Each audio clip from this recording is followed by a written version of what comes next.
नमस्कार. शासन 4 यूट्यूब चॅनलवर आपलं सर्वांचं खूप खूप स्वागत आहे.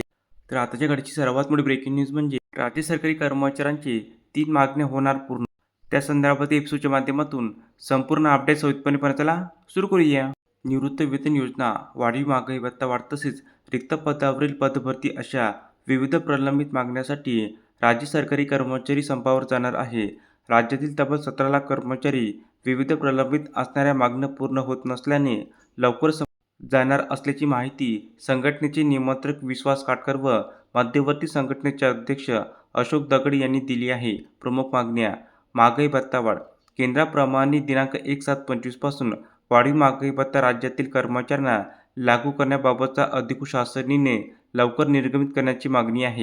सुधारित राष्ट्रीय निवृत्ती वेतन योजना. सुधारित राष्ट्रीय निवृत्ती वेतन योजना संदर्भात विविध अटी आणि शर्ती स्पष्टीकरण संदर्भातील सविस्तर नियमावली शासन निर्णय निर्गमित करण्यात यावा.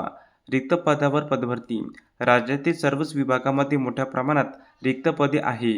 अशा रिक्त पदावर तात्काळ पदभरती करण्याची मागणी केली जात आहे. वरील प्रमुख मागण्यांवर लवकरात लवकर निर्णय न घेतल्यास राज्यातील तब्बल 17 लाख राज्य सरकारी कर्मचारी बेमुदत संपावर जाणार आहे. तर अशा प्रकारे राज्य सरकारी कर्मचारी संदर्भात अतिशय महत्त्वपूर्ण अपडेट या एपिसोडच्या माध्यमातून आपण पाहिली आहे. जर हा व्हिडिओ आपल्यास आवडला असेल तर चॅनलला नक्की सबस्क्राईब करा, लाईक करा, कमेंट करा आणि निश्चित नवीन अपडेट मिळवण्यासाठी शासन या यूट्यूब चॅनलला सबस्क्राईब करायला अजिबात विसरू नका. धन्यवाद.